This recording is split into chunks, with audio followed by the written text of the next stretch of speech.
Kerry here from HomesteadHow. This is my MS362 Stihl chainsaw. I've had this thing for a little over 4 years, and in today's video I'm going to answer the question: Stihl chainsaw MS362, is it worth it 4 years later?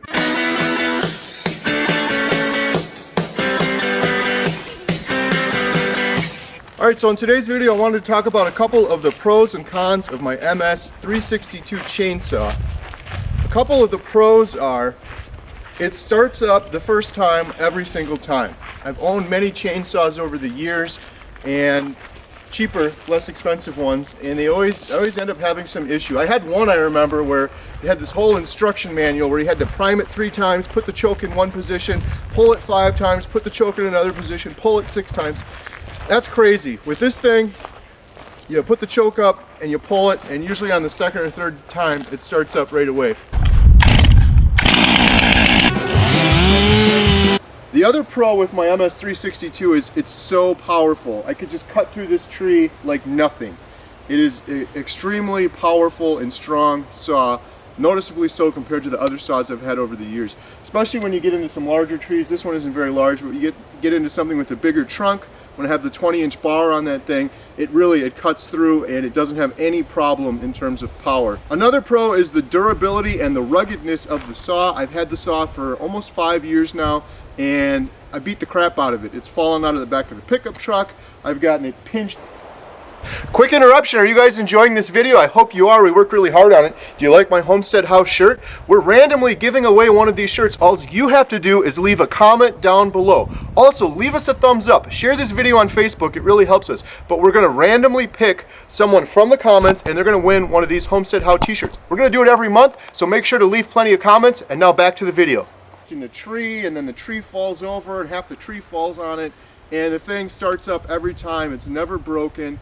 I've really put it through the paces over the last 5 years here, and it's yet to break down, or I haven't had any issues with it breaking down. So it's been very reliable and very durable as I've dropped it. A couple of cons of the MS362 are it's extremely heavy. Well, I guess relatively so. People are going to say I'm a big baby, it's not that heavy, but if you go to fell a tree and then you try to limb it and cut it completely down and you use that saw for a couple hours, your shoulder will be killing you. I've got 2 saws, the MS362 and then a smaller one, and I've learned to use the big one to fell and to cut the big parts of the trunk, and then I'll switch to the smaller one for limbing. Otherwise, for me, I'm probably just a big baby city boy, but my shoulder will be killing me after using the MS362 for too long. So that's a big con. The other con could be the cost. I think I paid around $800 for that chainsaw. It is more of a professional level chainsaw. I was willing to pay that much because we heat our entire house, our Airbnb rental, and all of our water through firewood we cut down on our property, and we cut a lot of firewood, so I needed a really good professional level saw. But at $800, it's probably out of some people's price ranges, especially if you're just a homeowner. If I were to get a new saw right now and I was just a homeowner and I wasn't cutting as much wood as I am, I'd strongly consider getting one of the new battery operated saws. The technology on those batteries has come such a long way that many of the battery powered saws are actually better than the gas saws in terms of how long the battery will last and the power output on those things. It's really amazing how far that technology has come. Quick segue, if you like chainsaw videos, check out the video I did with Jeff Moore. He's a chainsaw carving artist that lives near me. I did a video with him last year, and it's on my channel, Learning from a Chainsaw Carving Master. Check that out, or go visit Jeff Moore on Google. The guy is absolutely amazing, and he knows a lot more about chainsaws than I do. The only other problem I've had with the MS362 are the caps on it are kind of finicky.